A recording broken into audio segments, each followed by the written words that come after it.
हे भगवान, कौन गलती कैले रही हम? कौन गलती भगवान जे हमरा के जीवन नहीं के सुख से जिए दे तड़ा। बचपन में माई के छीन लेला। आ एगो बाबूजी बाड़न तो बाबूजी कितना देखी हमरा के, कितना देखी हन।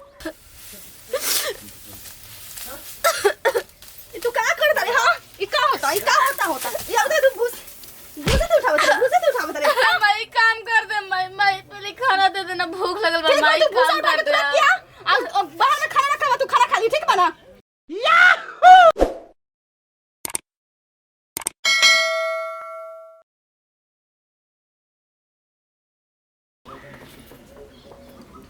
हे भगवान, कौन गलती कैले रही हम?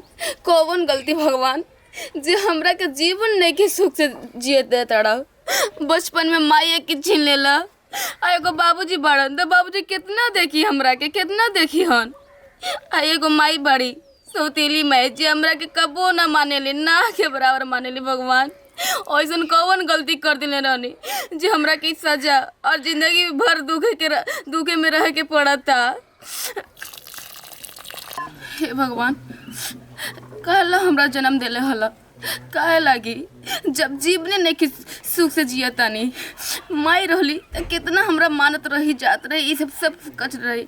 लेकिन ई माई हमरा के कबो ना मानेली। भगवान कबो ना के बराबर हमरा के समझली, एकदम ना के बराबर। काहे भगवान, काहे हमरा कैसन जीवन देला?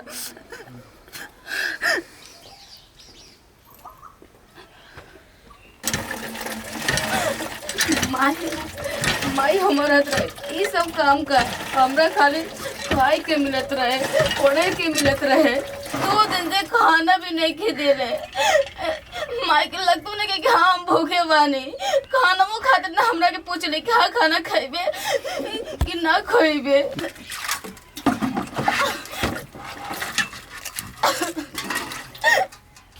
बड़ी माई के याद आवता। कहा लगी मैं हमरा के धरती पे छोड़ के गेल रहू? काहे लागे जब साथ में रही कि ना रहे तो कहा लगे हमरा पे धरती पर जन्म दिले रहो माई। भूख को कस के लगल बा, लेकिन माई कबू पूछ लिया कि खाएबे कि ना खाएबे। तक कोई कहेला अपन माई अपने होके सौतेली माई कबो न होके अपन। लेकिन हमार बाबूजी तो मानवे करन, माई के मानवे न करेली। ऐसा जिंदगी काहे देला भगवान? बिना माई के जिंदगी काहे हमरा जिए देला? तू का करत रे? को पर तू लेके आबे तू काम करत रे। उ तो बाप माजी। हां धोवतानी माई का धोतानी? का तू लटकी कर? हां आई का तू ये बाल में का तू का बांधे माने? हां ओने पूजा न उठावे के बा, ओने गोइठा न अथी करे के बा, तू का करे मारे? तू सब तो कर ले कि ले दी तू हर चीज ना दे दे तू पानी भर दिए। कुल काम कर दे हम माई, कुल काम कर दे अब, लेकिन सबसे पहले खाना दे दे माई। भूख लगल बा कस के। तू सब काम कर लो के तू खाना खा लिए ठीक बना कर दे माई। चौकी पर एकदम तू खाना खा लिए काम से करके ठीक बना दो दे जल्दी से तू काम कर। 3 को बर्तन रखे तू ना बैठ ठीक बना। तो हर रोज के तो टंकी ठीक बना। तू कैसे हम शादी का काम फंस के ए भगवान, ये माई तू अपने भी हमरा बुला ले माई, बुला ले। हम ना जिए भी जिंदगी।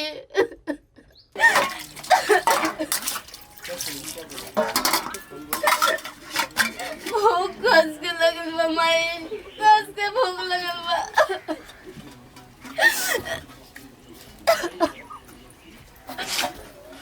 कितना कर भगवान।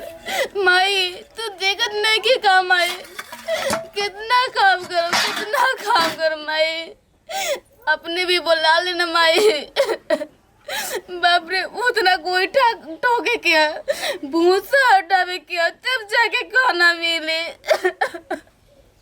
काहे कैसन हमरा जिंदगी देलो माई? काहे कैसन हमरा जिंदगी देलो? काहे ना अपने भी हमरा के बुला ले लो माई। ना जिए हम भी जिंदगी, हम ना जिए ऐसन जिंदगी माई।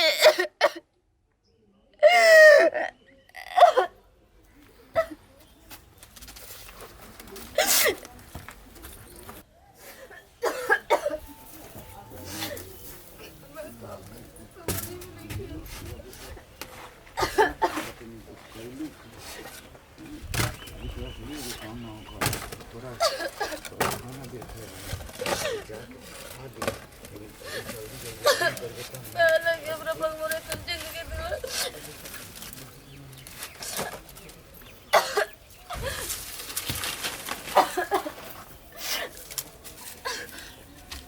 बाहर कितना लगता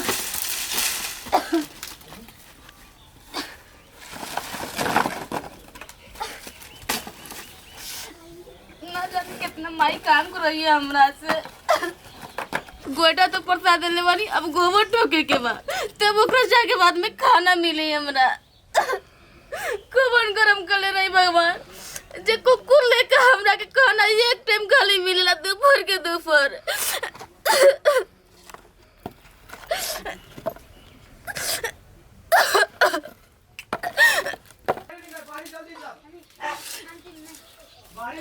ना जाने माई और हमरा से कितना काम करवाई है ना खाना के लिए बने 2 दिन से एकदम डोलत था ये तू क्या करता रे? हाँ ये क्या होता ये अगर तू घुसे तो उठावत रे माई काम कर दे माई पहले खाना दे देना भूख लगल बा माई काम कर दे क्या आज बाहर में खाना रखा हुआ, तू खाना खा ली ठीक बा ना? ठीक बा माई खा ले देखा तेरे पूरा अभी ना दे सब ऐसे ही तू छोड़ ले वाला साफ कर दे माई साफ कर दे अब हम जाते तू घुसा क्या तू खाना बाहर रखा हुआ, तू खा ली ठीक बा? ठीक बा माई ठीक बा जाता नहीं जल्दी से क्या कर अधिकार पहले तेरे के रोज करे तो उन्हें नौटंकी बा एगो काम में तू 10 घंटा तू लगावत रे ए भगवान ए माई अपना आगे जिंदगी देखा तड़ी माई कोई सन माई बाड़ी एकदम एकरा मोमम दे थोड़ी खून लगता हमरा पे काहे के हमरा पे धरती पे छोड़ के गेले माई काहे के ना तो हमारा सही ढंग से काम होकेला ना तो सही ढंग से कुछ करे बोला तो ये माई हमारे परवाह के हमरा से काम करावे दी काम ना होला तो ये माई पीट के मार के हमारे काम करावे ली माई काहे ना हमरा अपने भी बुला ले बतड़ माई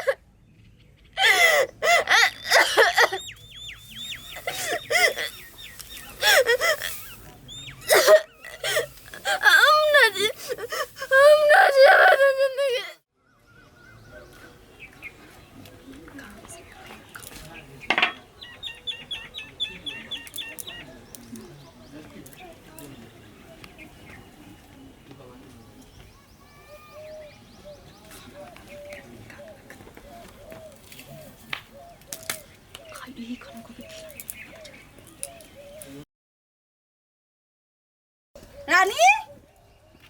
रानी हाँ माई क्या करत बारा? चल यहां बा पावा तो नहीं माई सब काम कर देले वाली माई देना खाला माई भूख लगल बा कस के ठीक बा खाना रख देले बानी आधा खाना रख दिया ठीक बा ना? बाहर में सारा काम पड़ल बा सारा काम कर दिया ठीक बा? ठीक बा माई जा तनी पहले खा लेबे माई अब सुना जाते रही बजरिया ठीक बा ना?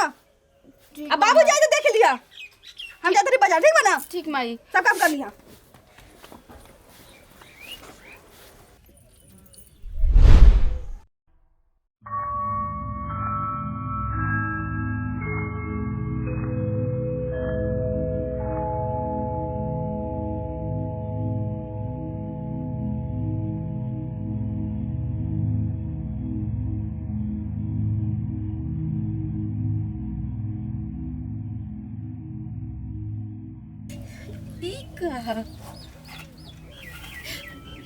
ई जानवर के खाना जगह से गोबर ठोका जाला ई रोटी के संगे भुजिया के जगह मैं भूसा दिल बड़ी बाबूजी पूछन के खा ले बेटी का जवाब दे? हाँ बाबूजी को बोल दे हाँ बाबूजी खा ले बानी देख तड़ी ना माई देख तड़ी ना कि हमारे संगे का अत्याचार होता देख तड़ी ना माई और यही खाना में से कहले भी है माई कि आधा कहिए और आधा छोड़ दिए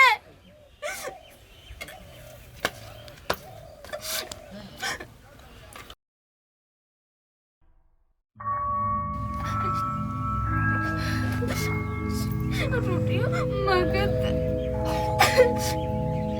कुछ हो की तो होगी बाबूजी कहीं के खाना खा ले बड़े तो कब कि हाँ खा ले नहीं हम बाबूजी कुछ हो जाए बाबूजी को ना बताई कि हम बात में रोटी खा ले बानी और भी भूसा के साथ है ना बताई ना माई कुछ हो जाए ना बताई माई कुछ हो ना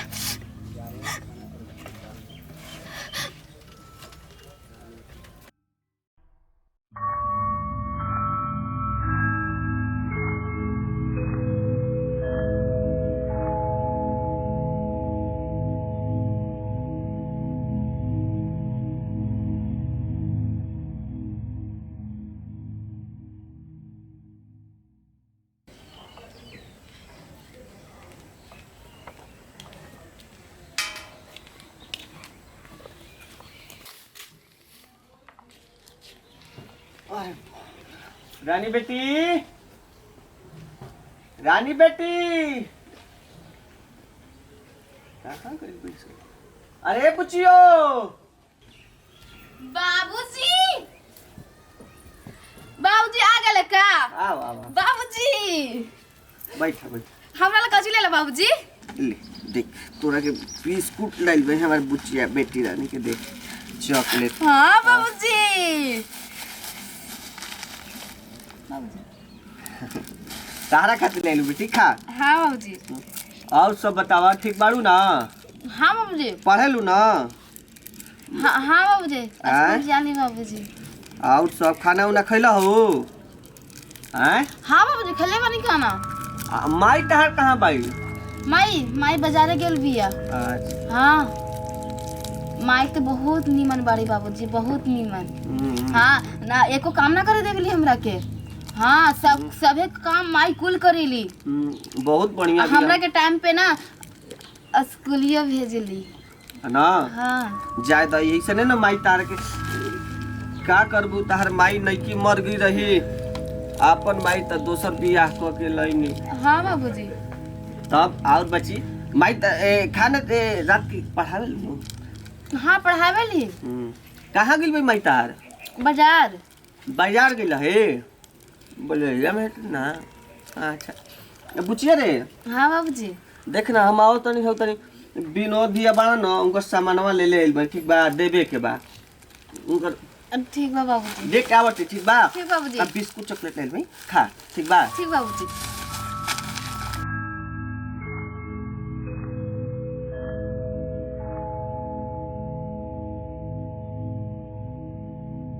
तू का कहले बारे हां कुछो ना माई हम बाबूजी से कुछो ना बदमली हां तू बाबूजी के लिए कुछ बदले हां कुछो ना माई सुन तू बाबूजी कुछ बता ले अब तो तेरा रात का बताएं ठीक बा ना हम तो जा तारी अभी हम आलिया बजरिया से देखत तो नटंगी शुरू बा हम जा तारी ठीक बा ना अब पूरा ध्यान अपना दिमाग में बैठा के ठीक बा ना ठीक बा माई से कर जा तारी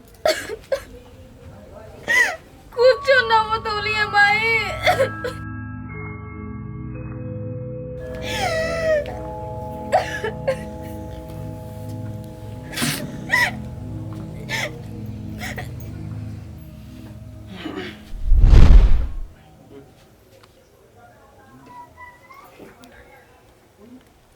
अरे सूखल रोटी है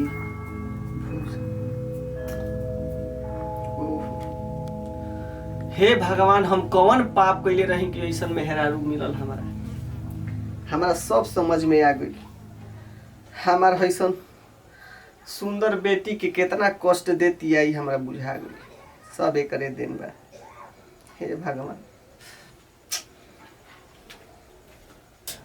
कैसे हमरा बाबूजी आगे पड़े ई काय खाते बाबूजी हमारा बुझा गई बेटी हे भगवान हम कावन कर्म कैले रही कि हम दूगो बियाह कैनी ऐसन हमार सुंदर बेटी के ही दुख देतिया ना बाबूजी ऐसा बात कुछ नहीं के हम जानत नहीं तोर दिल के बात समझ ली से ई भगवान ऐसन बेटी के हमार तड़पा तड़पा कहीं मुइले बिया ना बाबूजी ऐसा कुछो बात नहीं के ई हमरा के माई खाना ना ई कुत्तवा के खाना देवे खातिर रख ले बाड़ी बाबूजी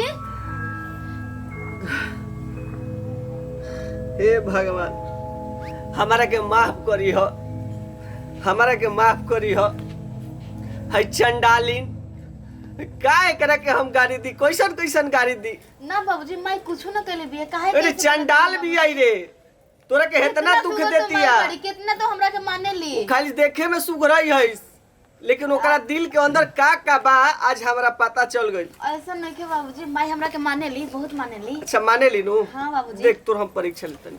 कहां बैस रे?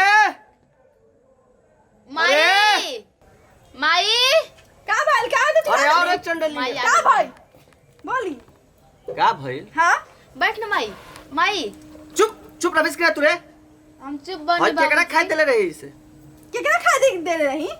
दादा बुझा के खा दे रही से? हमारा कहाँ बुझाई, हम तो परदेश में कमाते हैं, तो का बुझाई?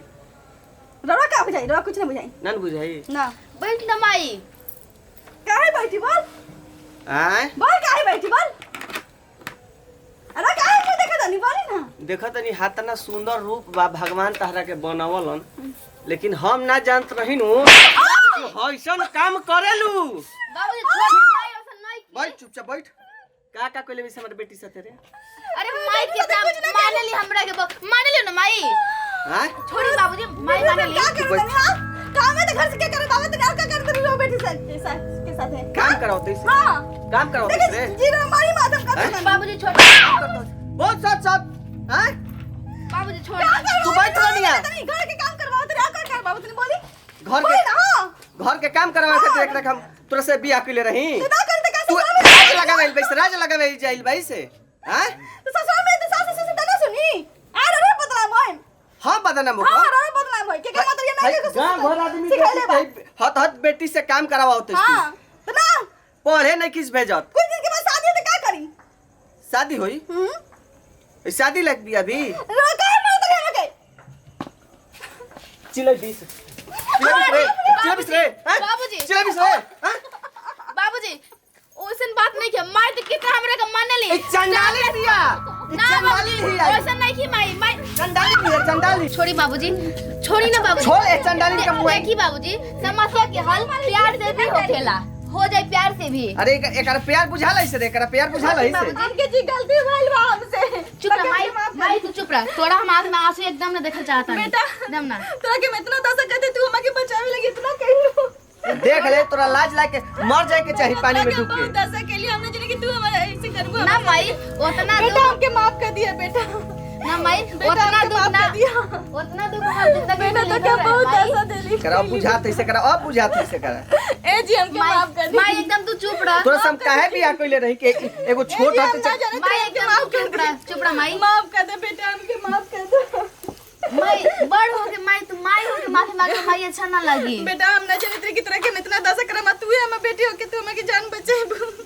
बेटा हमके अरे माफ तोरे बेटी नहीं बिया, मान ले सोतेला बिया त का बिया? तोरे ने बेटी बिया। कहियो अपना हम ना समझ ली। समझ ली तब समझ ली से। आई आज हमार जान बच लग रहा से। हमके माफ कर दे बेटी, माफ कर दे हमके। माई माई कब बेटे से अपना माफी मांगे ली? वो तो बेटी गलती कबो कर दी तो माई से माफी मांगे, लेकिन माई माफी मांगे तो अच्छा ना लगी। पास तक रहता नहीं जी हमके माफ कर दी। उठ उठ उठ उठ जी हमके माफ कर दी। जा चुप रह, माफ कर बढ़िया दिया से रह घर में जाइलू। हमके माफ कर दे बेटी हमके माई माफ माफी मत मांग माई। आवा चुप रह चुप रह सन चुप रह चुप रह।